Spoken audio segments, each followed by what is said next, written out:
In this video, I want to show you how to use a range of hardy woodland plants to plant up a container that's going to work really well in any shady corner of your garden. So when it comes to the container you're using, you can use a whole range of things. It can be metal, plastic. The traditional terracotta pot is my favourite, although I'm forever trying to find uses for all sorts of different containers, some of which you can see around us here.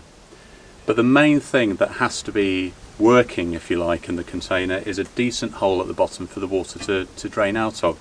Because the fastest way to kill plants off in containers is for them to become overly wet, and that's when they rot off, especially during the winter time.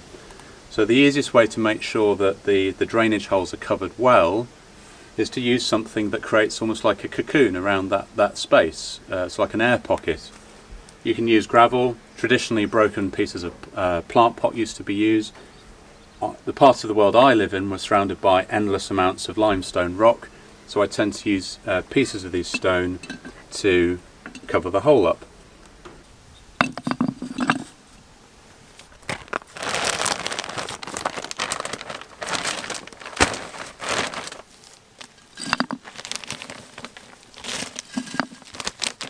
Now when you choose your compost to go into the pot or container you're using, get a really good quality one. You'll get much better results from the plants in the future. This is a peat-free compost. Most composts are peat-free now, and as it goes in, I hope you notice that I'm not sort of packing it in. You want to keep it loose and light, because that allows the plants to develop a much better root system, and also the water will move much better through the container.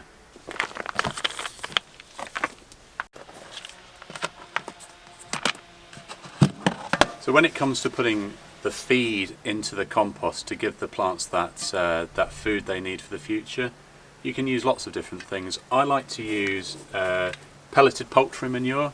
It's very high nitrogen, which means that there's lots of nutrients there for the plants to produce strong leaves and shoots. Again, you don't need lots of it. You just need to be, a couple of sort of generous handfuls, and then mix it through the compost.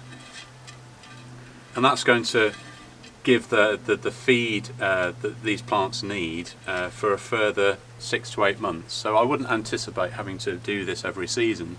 There will come a time when this pot needs to be sort of dismantled and replanted again, but it's at that stage where you introduce perhaps more food, or you even plant them out into the garden.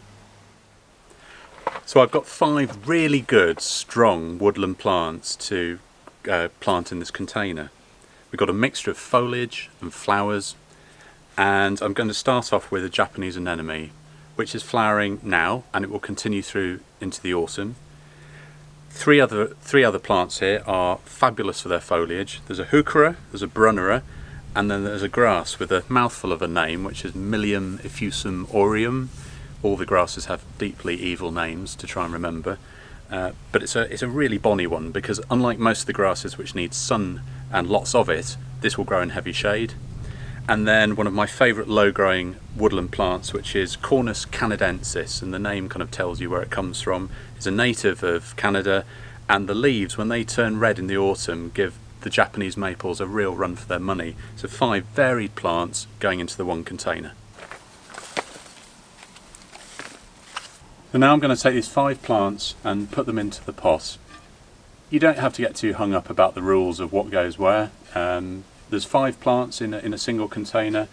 It's a good odd number. Odd numbers in pots tend to work best. You've got 2 relatively tall plants here. As I say, I don't really get too bothered about which goes where. The main thing is they've got just about enough space.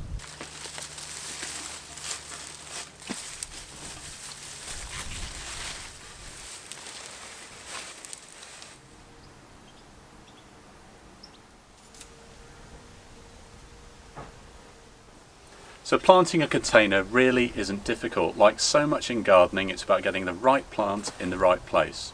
And as usual, if you've got any questions, just leave me a comment.